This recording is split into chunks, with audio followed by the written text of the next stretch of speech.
Reading the Times for Sunday, January 26, 2020.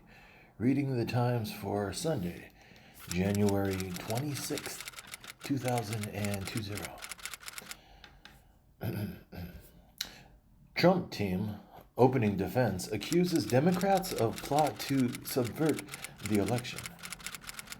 They're asking you to tear up all of the ballots across the country on your own initiative. Take that decision away from the American people. Pat A. Cipollone, the White House counsel, said of the House managers, "They have the burden of proof," Mr. Cipollone said, "and they have not come close to meeting it." After the session, Democrats contended that the White House arguments actually bolstered their demand to call witnesses like John R. Bolton, the president's former national security advisor, and Mick Mulvaney, his acting White House chief of staff, as well as require documents to be turned over, all of which the Republican majority so far has rejected. Like the managers before them, the White House lawyers have 24 hours over as many as 3 days to present their side, but said they will not use all of that, playing to the exhaustion of senators who grew weary as the House team used nearly all its time, going late into the evening, night after night, often repeating many of the same arguments. Sanders seizes lead in volatile Iowa race.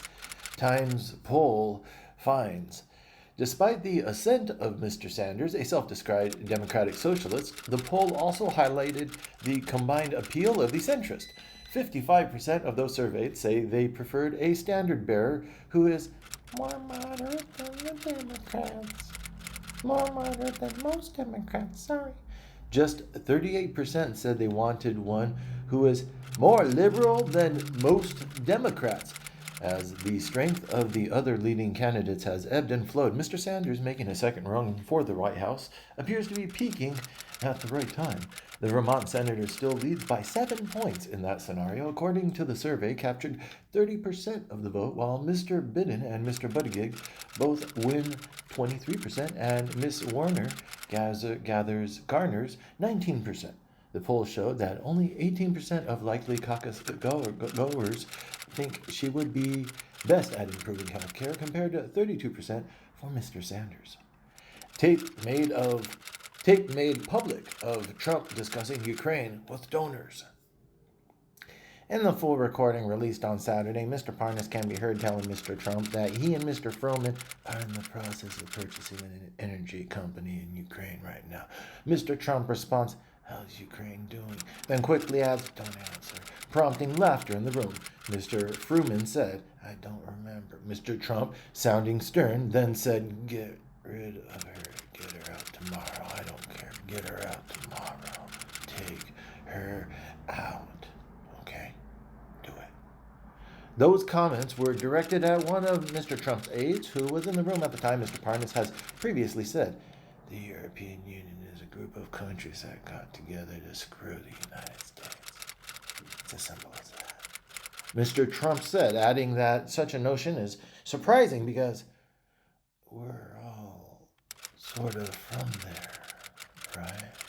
The conversation came just 1 month after Mr. Trump slapped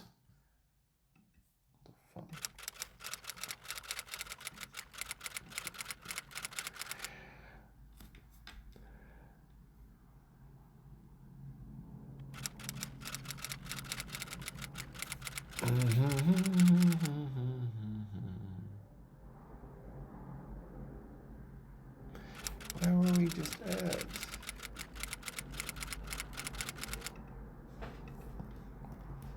Oh, I copied onto it. Okay. Technical difficulties. The conversation just 1 month after Mr. Trump had slapped tariffs on foreign steel and aluminum, including metals imported from Europe. Anatomy of a lie, how Iran covered up the downing of an airliner. After Iran's missile attack began, the Central Air Defense Command issued an alert that American warplanes had taken off from the United Arab Emirates and that cruise missiles were headed toward Iran. The government made back-to-back phone calls and contacted the armed forces asking what happened, and the answer to all questions was that no missile had been fired. On Friday morning, Mr. Rabiel issued a statement saying the allegation that Iran had shot down the plane was a big lie. Several hours later, the nation's top military commanders called a private meeting and told Mr. Rouhani the truth. The damage to Iran's reputation and the public trust in the government would create an enormous crisis at a time when Iran could not bear more pressure. China's omnivorous markets are in the eye of a lethal outbreak once again. Christian Walzer, the organization's executive director of health, said that the astonishing diversity of wild animals in markets like these, packed in small cages in crowded market stalls, created a perfect laboratory for the unintentional incubation of new viruses that can enter human cells. Part of the problem with the wildlife trade is that there is far less regulation, despite the greater risk of live animals infecting each other and people, especially in markets that can be unsanitary. Are you sure it is eating wild animals that has caused the epidemic? Said Zhang Ming, the sales manager of a company selling animals in Yichang, a city 180 miles west of Wuhan. As American dirt racks up sales, its author becomes a story. Criticism intensified on Tuesday after Oprah Winfrey anointed the novel as her next book club pick in a splashy joint appearance on CBS This Morning with the author, whom Miss Winfrey said she hoped to interview near the border for her book club program. It's not so much who tells the story, but who gets to sell the story. Mr. Stavins said of the outcry over American Dirt, if out of 100 titles that were published by mainstream publishers, 25 were by Latinos, he continued, no one would be complaining. Since the Oprah's book club announcement, some Latino and other writers of color on Twitter have urged Ms. Winfrey to reconsider and called on readers not to support the book. Parul Segal, a staff critic for The Times, called the book vivid in places but predictable, clumsily written, and marked by a strange, excited fascination in commenting on gradients of brown skin.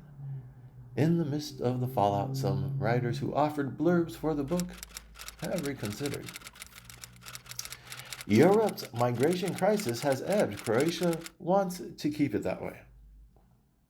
To leave Bosnia, migrants must cross the icy hills and mountains that line the northern border with Croatia. For more than a year, the Croatian police have systematically seized migrants spotted entering the country from Bosnia and forced them back across the border without letting them apply for asylum.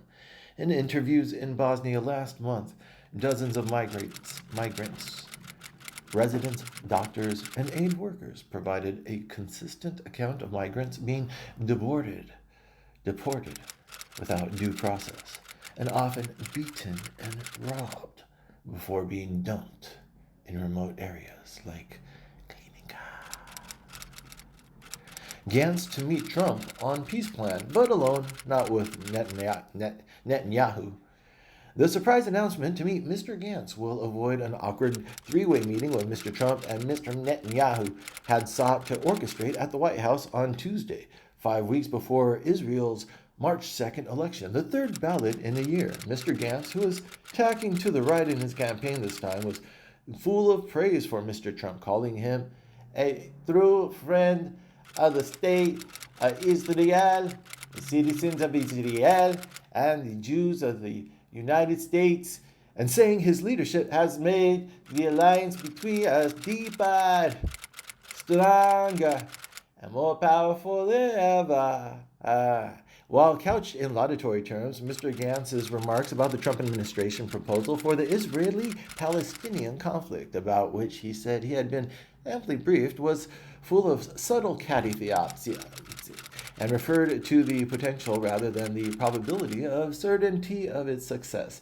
Aides to Mr. Netanyahu signaled that he would seek to magnify the contrast, with Israeli newspaper Haaretz reporting that after Mr. Gantz's remarks that Mr. Netanyahu now planned to hold an additional meeting of his own with Mr. Trump on Monday, denying Mr. Gantz a news cycle to himself. Indonesia releases U.S. journalist detained over visa issue.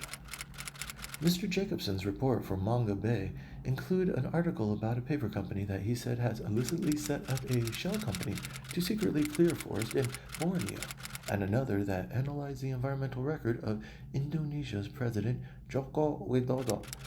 Arvin Gumilang, a spokesman for Indonesia's immigration department, said Mr. Jacobson has visited Indonesia several times on business visa. He had been arrested after being reported to the authorities by an interviewee. Rights activists said Mr. Jacobson's case was disturbing and highlighted the need for Indonesia to loosen restrictions on journalists. Iraq police crackdown on protesters as influential cleric withdraws support. Major General Tassin al-Khafaji, the Iraq spokesman for Major General Tassin al-Khafaji, the Iraq spokesman for the Joint Command in Baghdad, insisted that the removal of protesters in capital, along with their tents and installations at a few of the popular protest gathering sites, was being done cooperatively, but tear gas fogged the air and protesters brandishing Molotov cocktails periodically ran through Baghdad Street as security forces shot in the air to move the protesters back. Mr. Sadr is also well known in Iraq for a sizable militia known as Surah Salam, or the Peace Brigade, who, although they did not come to the protest square armed, represented a veiled threat to the government and others who wanted to see the protesters removed. In explaining his reason to withdraw, spokesman Sheikh Saleh Obadai said the meeting was meant to be more of an admonishment to the protesters from civil society and implicitly to other secular and less anti-American protesters to treat Mr. Sadi's followers better. What the fuck? Sizable militia, Soraya Salam, Peace Brigade. He's been around for a minute. Right? Girl and her father are killed by Afghan forces. The Afghan government said on Saturday that it was investigating the fatal shooting by Afghan soldiers of a girl and her father in the Kandahar province, amid complaints by residents and the security forces to have for years been accused of extrajudicial killing and other abuses. Officials have remained tight-lipped about even the most basic details, once again raising concerns about a pattern of lack of accountability after Afghan forces have been accused of abuses against civilians during years-long wars. All sides, including Taliban, need to be held accountable. For the Human Rights Commission, it makes no difference whether civilians were victims of explosions and suicide bombs of the Taliban or victims of American airstrikes and special forces of the Afghan government. They're all victims, and their voices need to be heard. At border of two nuclear-armed nations, machine guns, anxiety, and dancing.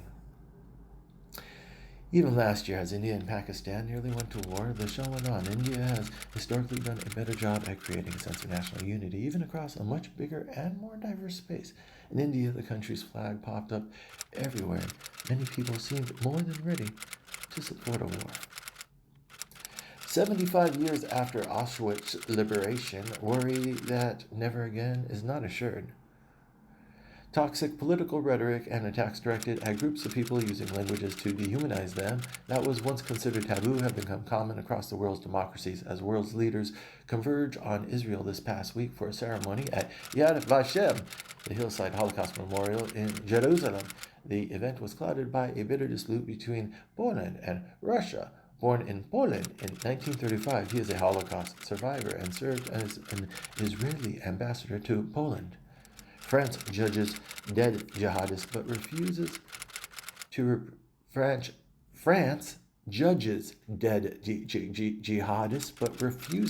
repatriate the living.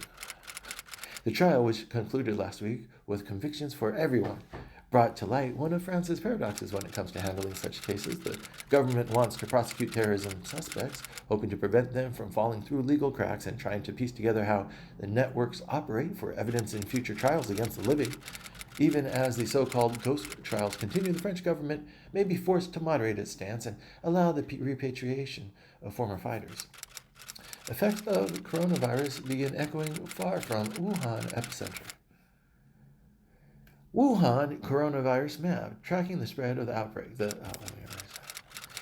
virus has sickened more than 2,000 people in China and a handful of other countries. Travel constraints imposed earlier in Wuhan and 12 nearby cities have effectively penned in 35 million people.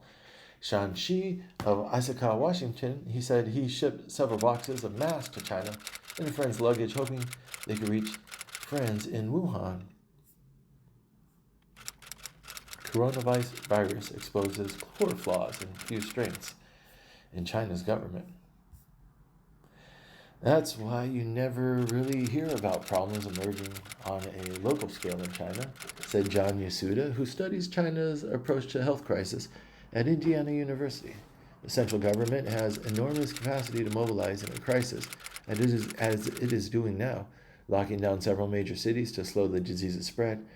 Once a clear problem has emerged, it's very good at diverting resources, Mr. Yasuda said of China's political system. Since days of Mao Zedong, China has operated under a system known as fragmented authoritarianism, in which even the most local leaders have near absolute authority over their remit.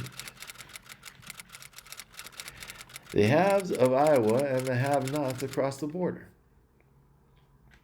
Across the state line and across the nation, the question rings out each election cycle: why does Iowa, a state of barely more than 3 million people, get all the attention? Since 1972, Iowa has held its nominating contest first, a result of a National Democratic Party decision to spread out the schedule among states. Miss Amgeld worked at a school in Iowa and from time to time has considered driving to see candidates in person. Just across the Missouri River from Council Bluffs, Iowa population 62,000, where at least 11 Democratic candidates have visited in the past month, some of them even twice. Des Moines Register endorses Elizabeth Warren as Iowa caucus's approach. The Des Moines Register endorsed Senator Elizabeth Warren for the Democratic primary presidential nomination on Saturday night, calling her the best female for these times. The newspaper, Iowa's largest and most influential, gave Miss Warren a boost just over a week before the caucuses on February 3rd, when Iowans will take part in the first nominating contest of the primary cycle. In its editorial, the Register praised Miss Warren as a thinker, a policy wonk, and a hard worker. Warren's competence, respect for others, and status as the nation's first female president would be a fitting response to the ignorance, sexism, xenophobia of Trump's Oval Office. The editorial stated, January 25th, in a tweet thanking the Register for the endorsement, she wrote that Iowans are ready to make big structural changes, and I'm going to fight my heart out for everyone in Iowa and across the country. Its editorial, the Register, praised Ms. Warren's approach to the economy, healthcare, climate change, and other issues. Tom Steyer spends millions in South Carolina. Black voters reap the benefits. It's part of a campaign buying blitz that has put South Carolina awash in Steyer money, as he also blankets the state with millions in advertisements and mailings, making him nearly omnipresent in the state, while other campaigns have barely begun to invest financially. Tom Steyer's the one who did it. In a statement Thursday, Mr. Steyer's campaign said it was proud to support local minority-owned businesses when we campaign throughout South Carolina and other primary states. A critical part of running a grassroots campaign is engaging local communities and small businesses. Mr. Steyer's campaign even last Saturday in Hartsville, a northern South Carolina town of 7,500, did just that. One of the top items last week in the Minority Eye, a black-owned news site in Colombia, trumpeted Mr. Steyer's ad spending with the headline, "Steyer's investment in black-owned media shows a sincere commitment to black voters." The Steyer campaign then turned the Minority Eye story into a Facebook ad, putting roughly $2,000 behind the ad and targeting it almost exclusively to thousands in South Carolina. Ashley Judd wants the next Women's March to be a victory march. Can Ashley Judd help Senator Elizabeth Warren's chances here? 18 days ahead of the state primary, Warren supporters at Miss Judd's 3-stop tour on Friday were not entirely sure, with Miss Warren, a Democrat from Massachusetts, having a bumpy go of it at the polls, and the time-worn question of whether a woman can win the presidency having made its way to the front and center of the 2020 contest just in time for actual voting to begin. Miss Judd's whistle-stop visits to Hanover, Lebanon, and Nashua gave Warren backers in the early voting states at very least a lift. She's the perfect woman to do this. It's powerful women coming together. Miss Judd announced just over 3 weeks ago that Miss Warren had her vote. And with that, the senator stuck in Washington for the impeachment trial. The actress and activist showed up as Miss Warren's surrogate with the promise to return and knock on doors. Good not to be in Washington. Senators return to Iowa for a burst of campaigning. Senators Bernie Sanders, Elizabeth Warren, and Amy Klobuchar dashed back to Iowa for a frenzied burst of campaigning on Saturday after a week in which they were confined to Washington for the impeachment trial of President Trump. Mr. Sanders, sounding a bit congested, made it to Iowa in time to attend a rally in Marshalltown with Representative Alexandria Ocasio-Cortez of New York and filmmaker Michael Moore. If we believe it's important to win, then the best thing we can do is put forward a candidate who offers something new, something different, something that will break us through the dynamics that have gotten us into this era that's just got to change. Mr. Biden flew to Iowa after beginning his day with an event in Salem, New Hampshire.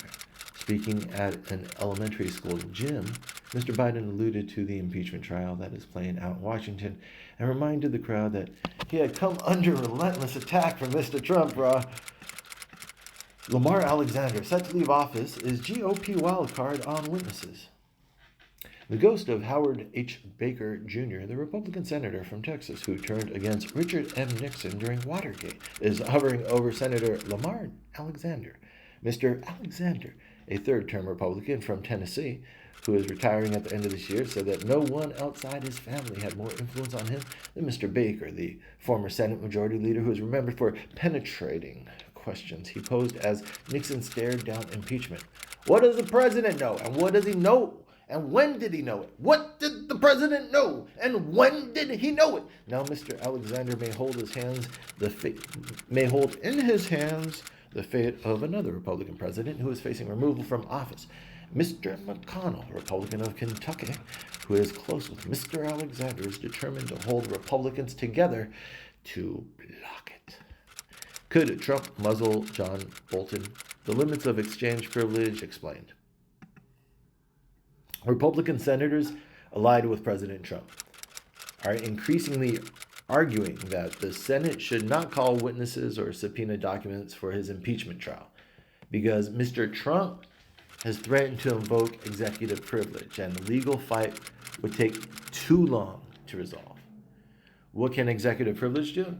A valid assertion of the privilege would protect a current or former official who chooses not to comply with a subpoena.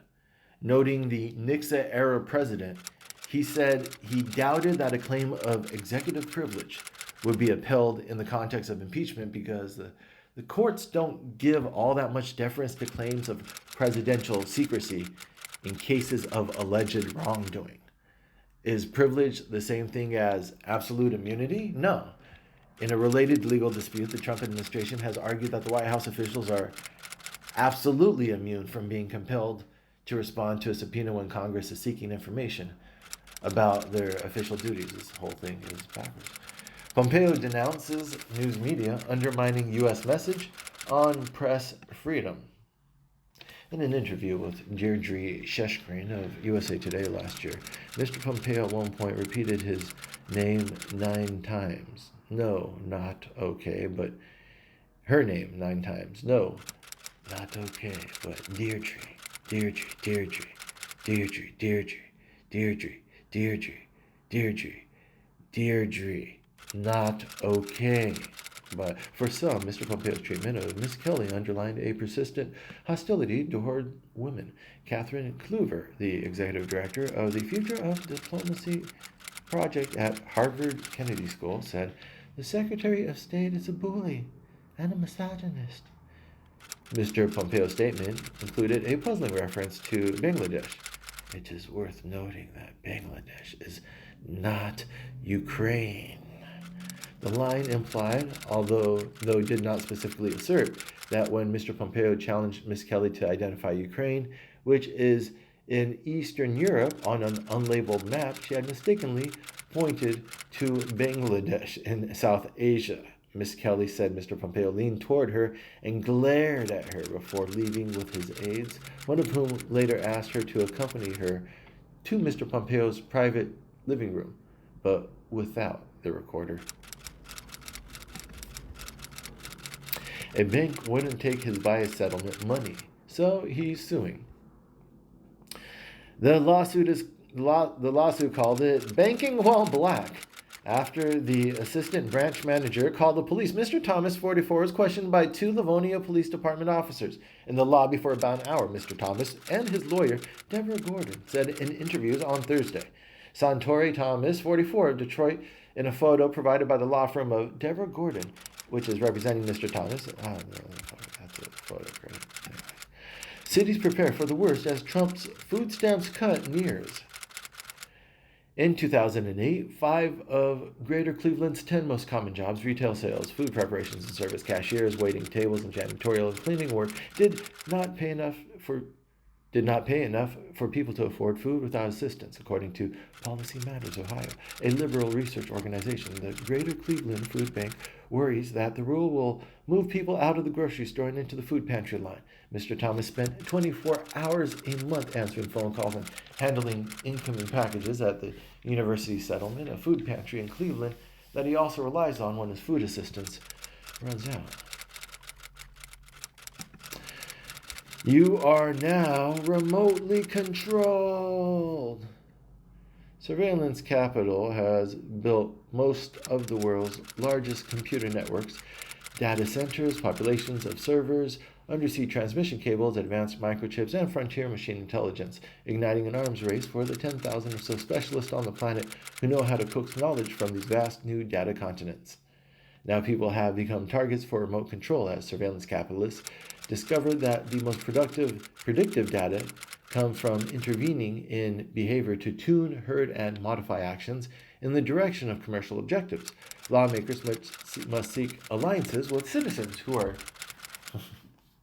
Surveillance Capital has built most of the world's large computer networks, data centers, population of servers, undersea transmission cables, advanced microchips, and frontier machine intelligence, igniting an arms race for the 10,000 or so specialists on the planet who know how to coax knowledge from these vast new data continents. Now people have become targets for remote control, as surveillance capitalists discover the most predictive data comes from intervening in behavior to tune, to herd, and to modify action in the direction of commercial objectives. Lawmakers must seek alliances with citizens who are deeply concerned over unchecked power of the surveillance capitalists and with the workers who seek fair wages and reasonable security in defiance of the precarious employment conditions that define the surveillance economy. Surveilled of the work, hide! Why Democrats still have to appeal to the center, but Republicans don't. Fox News in particular holds a unique centrality in the Republican media. 65% of Republicans say they trust it, more than twice as many as trust any other outlet, and 60% of Republicans say they relied on Fox News in the previous week. Again, more than twice the proportion who relied on any other news brand. A recent study by Michael Geruso, Dean Spears, and Ishana Talesara calculates that the Republican Party's electoral college advantage means Republicans should expect to win 65% of presidential contests in which they narrowly lose to a popular vote. The Republican Party, by contrast, can run campaigns aimed at a voter well to the right of the median American. If Republicans couldn't fall back on the distortions of the Electoral College, the geography of the United States, and the gerrymandering of the House seats, if they had, in other words, to win a majority of Americans, they would become a more moderate and diverse party. Of all Trump's defenses, this is the lamest, bro. The framers wanted a government that wasn't too sensitive to voters, that mediated voters' whims and prejudices through representatives, presumably taking a longer, cooler view. LaCroix made another excellent point. What's happening to Trump isn't muscling voters out of the process, but rather taking into account what voters recently did. The votes come from the House, and we know from the things like midterm elections that some amounts of people have changed their minds. Another party has gained control of the House. That has to be telling us something. Granted, the switch in the House majority wasn't a referendum on Trump's interactions with Ukraine, which was grounds for his impeachment. It hasn't yet come to light. Scandalize, minimize, repeat as necessary. Conservative media have been scandal-mongering about Democratic presidents ever since modern conservative media began taking shape in the 1940s, late 1940s, and early 1950s. Some of the earliest books from a conservative publishing house blamed President Franklin Roosevelt for the attack on Pearl Harbor. George Morgenstern's Pearl Harbor, The Story of a Secret War, and Robert A. Theobald's The Final Secret of Pearl Harbor, both put out by conservative publishing house Devin Adair, as well as Admiral Kimmel's Story from Regnery Publishing. The rapid expansion of conservative media in the 1990s and 2000s and the conservative scandal machine that powered it transformed American politics. The darkness where the future should be. Characters from the book, from Gibson's extrapolated version of our own dark timeline, try to help the people in alternate past avoid a similar cataclysmic fate.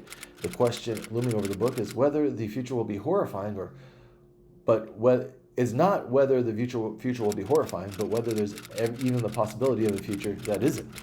Gibson is famed for his sensitivity to the zeitgeist, and I asked him if he thought that part of what he picked up on here is a growing sense of the future as an abyss.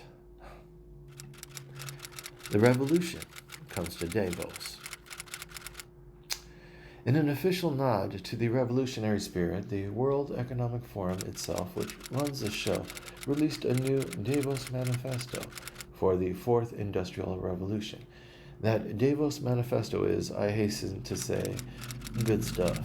If Davos truly wants to redirect the ship of global capitalism, it should find some way to better reward actual do-gooders, as distinguished from the posers.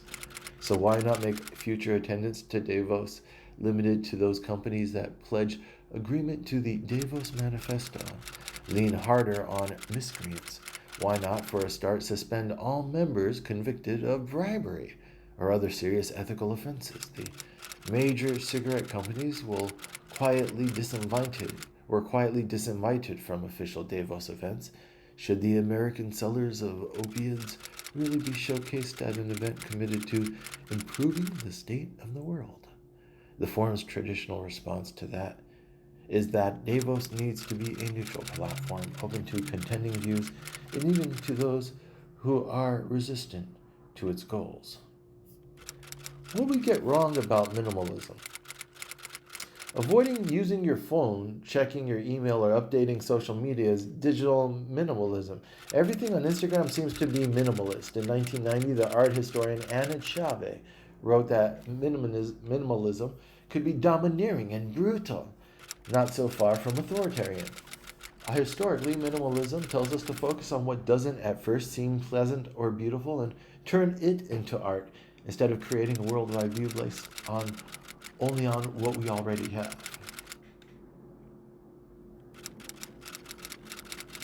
Historically, minimalism tells us to focus on what doesn't at first seem pleasant or beautiful and turn it into art instead of creating a worldwide view based on what we already have. I don't know about that.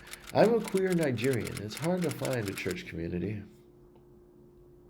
Services at the Tribe Lagos Church in Nigeria are held in a chic, urbane cafe, resembling many others like it in the area. It's long, fairly spacious room with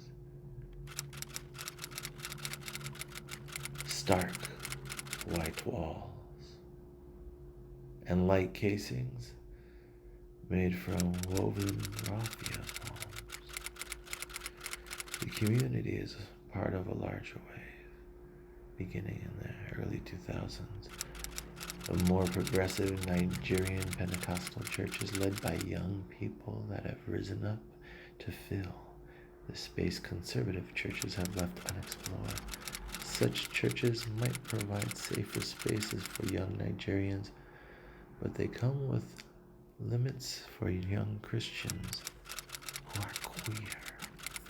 There's a strong case for sticking with bail reform. Since bail reform began in New York on January 1st, opponents have been hard at work to create a backlash against the new law, sometimes wrongly blaming it for the commission of crimes by people they say should have been jailed for earlier offenses and warned of broad danger to the public. Before the new law, 21,000 New Yorkers were in jail on any given night around the state. The experience of other states showed the value of another element of New York's new law, reducing the time that the prosecutors have to turn over evidence in their possession to the defense. Minute of the monthly chapter meeting, Influencers Union L39. At 6:02 p.m., a beauty blogger representative requested a short recess on the basis of there's really good lighting down here and I want to take a quick pit. The recess was denied on the basis of we haven't even started yet. At 6:05, roll call of union officers was given. At 6:20 p.m., each union subcommittee gave a detailed labor report. At 8:59 p.m., once most cell phone batteries and portable ring lights had died, the results of the union's most recent collective bargaining agreement was announced.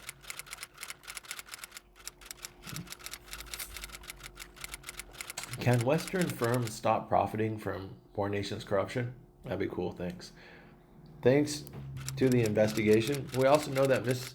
Dos Santos had the assistance of Western firms, including the Boston Consulting Group, McKinsey & Company, and the accountants at PricewaterhouseCoopers, who helped manage some of the 400 companies and subsidiaries in 41 countries controlled by Ms. Dos Santos and her husband.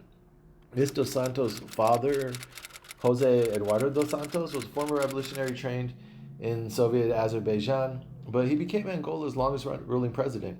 He shed his Marxism and amassed great wealth. For the record, Ms. Dos Santos and her husband, Sindica Docolo, have insisted they made their fortune estimated at more than $2 billion honestly and on their own, and they're now the victims of a political witch hunt. Friday on Twitter, Ms. Dos Santos called the accusations extremely misleading and untrue, and part of a very concentrated, orchestrated, and well-coordinated political attack. The leaked documents show how she obtained stakes in lucrative enterprises, diamond exports, mobile phones, banks, and cement maker, often through decrees signed by her father.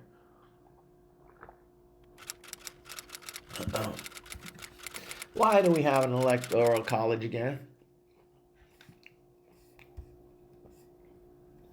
Even though faithless electors have never come close to changing the outcome of an election, more than 24 states have passed laws requiring that their electors to vote for the state's popular vote winner. Even the term faithless is revealing. What faith is an elector who votes his or her conscience breaking? Didn't the founders intend electors to be faithful above all to the country? Yes.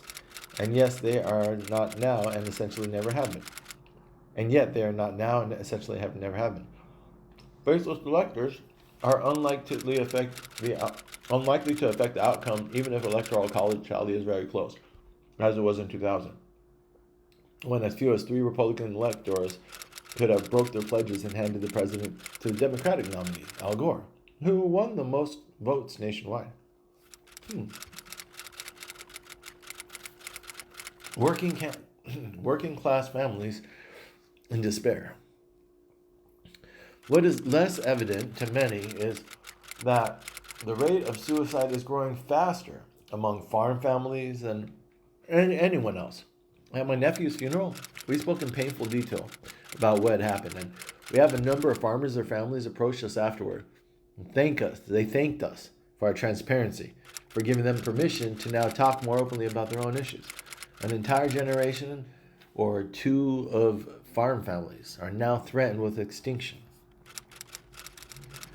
Notorious DJT on trial. A Trump confidant told CBS News, that Republican senators were warned, vote against the president and your head will be on a pike. Seated at the back of the case, Mitt Romney, it looked dutiful, and the thought must have crossed his mind that he's in a position to inflict payback on Trump for calling him a pompous ass and tricking him into an interview for Secretary of State only to humiliate him. Lindsey Graham yawned. He rearranged his yellow pencil and went on walkabouts, later telling reporters, it's about fourth time you tell me the same thing, twice is too much. He cleaved on his lapdog role, saying preposterously of Trump. What he wants to do is get to the truth. Tom Cotton played with the fidget spinners. Richard Burr had handed out to all Republicans. Tom Cotton played with the fidget spinners Richard Burr had handed out to all Republicans. Trump had savaged all of his fellow Republicans. And yet here they were listening to an unending recitation of his crimes and coming out to be his Praetorian Guard. What if it were Obama on trial? Imagine if our president had leveraged his role as commander-in-chief to convince a foreign power to open an investigation into his political opponent. Imagine if the president's rival lost the primary because news broke out he was under investigation. Imagine if that meant the president faced a weaker candidate in November 2020 and won re-election as a result. The foreign country then could blackmail our president by threatening to expose the corruption and gain leverage over our foreign policy. The president might abuse presidential power in other ways, in the belief that impunity was complete. So, a last query. Shouldn't we have as high a standard for a president of the United States as for a school vice principal?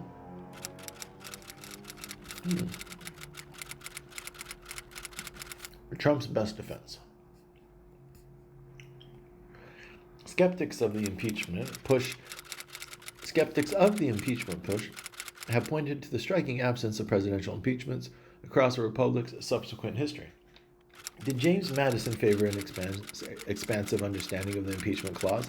Maybe so, but as an editor of his papers pointed out in the Washington Post, as President Madison engaged in dodgy Trumpian schemes to use State Department money to buy documents purporting to prove his Federalist opponents were conniving with London, the Federalists cried foul, but there wasn't even the beginning of an impeachment proceeding. Though presidents have hardly been shy about pushing the limits of their power, impeachment in practice requires supermajorities and national consensus, which is why only one president in all our history has been pressured into resignation, and none has been removed.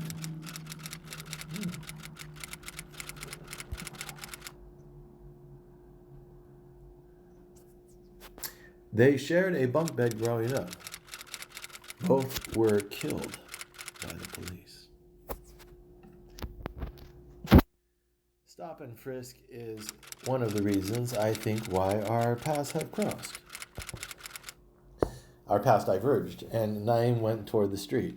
In April 2008, Naeem was accused of stealing an iPhone from a girl at a bus stop. Detectives had pieced together one of the targets, a suspected heroin dealer, owed Naeem money and was debating whether to pay Naeem or shoot him, according to a police official familiar with the case.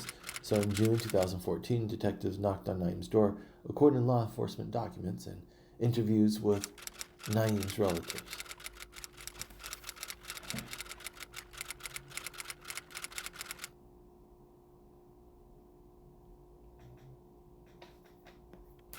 Gee, that's crazy. How John Mulaney, comedian, spends his Sundays. You would think that with his Netflix children's special, John Mulaney and the Sack Lunch Bunch, an irreverent variety show featuring a band of singing and dancing 8 to 13-year-olds, John Mulaney would be a dad, but his one offspring, like family member, is a French bulldog named Petunia. He spends most of the weekend catering to her whims. Petunia even has her own room in the West Village apartment where the comedian lives with his wife, Anna Marie Tendler Mulaney, who makes Victorian lampshades. I want to go north toward Starbucks. Petunia wants to go south toward the hospital with a ramp she likes to pee on. The big myth behind the real New Yorker. To hear people kept by fate from the privilege of an East Coast childhood, Mr. Adams has, to these people kept by fate from the privilege of an East Coast childhood, Mr. Adams has a message. Go back to Iowa. You go back to Ohio. New York City belongs to the people that were here and made New York City what it is. And I know I'm a New Yorker. His comments were criticized roundly and immediately for divisiveness, for hypocrisy, for their refusal to acknowledge the essential role of the transplant to the city's identity, for misplaced blame. One of the few who came to Mr. Adams' defense was the writer Jeremiah Moss, New York City's career elegist, who embraced the suggestion that the wrong people ought to leave. In my 30-odd years of living in New York, I, too, am a transplant. I have met 3 people from Ohio, 2 of whom moved back, 1 an accountant who complained about the city's high taxes. 5 sites that show how much Lower Manhattan has changed. The nonprofit Washington Street Advocacy Group and others have sought landmark status for the church's neighbors. The downtown community house building at 105-7 Washington, at which point became a Buddhist temple but is currently vacant, and tenement building at 109 Washington, which is next to a lot where the buildings have been demolished. The South Street Seaport, once the busiest port in the world, and his fish market on Fulton Street, which around the buildings was clustered, also flourished. The fish market relocated to Hunts Point in the Bronx, and the New Market building languished. It may be the biggest tax heist ever, and Europe wants justice. Frank Thibault, the former chief tax officer at the bank where Mr. Shields and Miss Moore worked, said American and British cum-ex traders regarded the continent as a backwater of old economies ripe for swindling. Dozens of German banks participated in cum-ex deals, too, gobbling up German taxpayer money. At the same time, they received a rescue package worth more than $500 billion.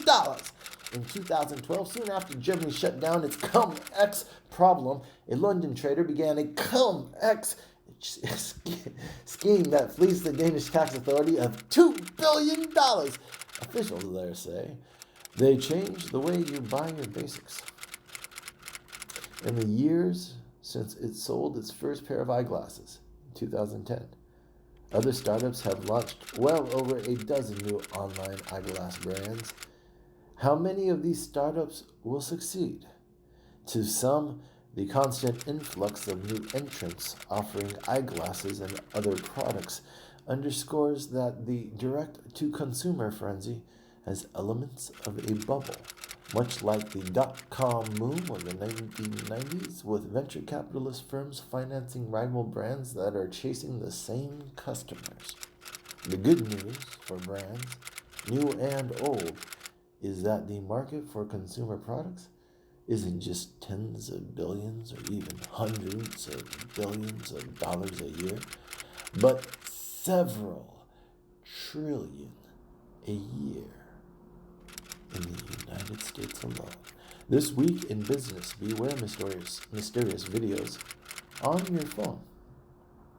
Global leaders gathered at the World Economic Forum in Switzerland last week to fret about everything from climate change to a somber news report from the charity Oxfam that the world's 8 richest people have as much wealth as the bottom half. Lunar New Year, a week-long holiday that's usually full of travel, shopping, and gift-giving, began on Friday. In London, police are setting off a new privacy debate by deploying facial recognition software to identify people on the street in real time with video cameras, a level of surveillance that's rare outside China. She's taking on Elon Musk on solar and winning. Lynn Jurek, the chief executive of the residential solar company Sunrun, starts every morning with a mantra. All people and all circumstances are all my allies. It's a relentlessly positive outlook and one that has served her well, as she overachieved her way from the woods of Washington State to the pinnacle of Silicon Valley. After Sun Run got up and running for a while, he left and started a company with a classmate. Gotcha. You're going to count on them, and then, if for some reason circumstances change, which they do, then are going to come back to you. And, you're going to count on them, and then for some reason circumstances change, which they do, they are going to come back to you and tell you. No idea what that means. But this has been Reading the Times for Sunday, January 26, 2020. Reading the Times for Sunday, January 26, 2020.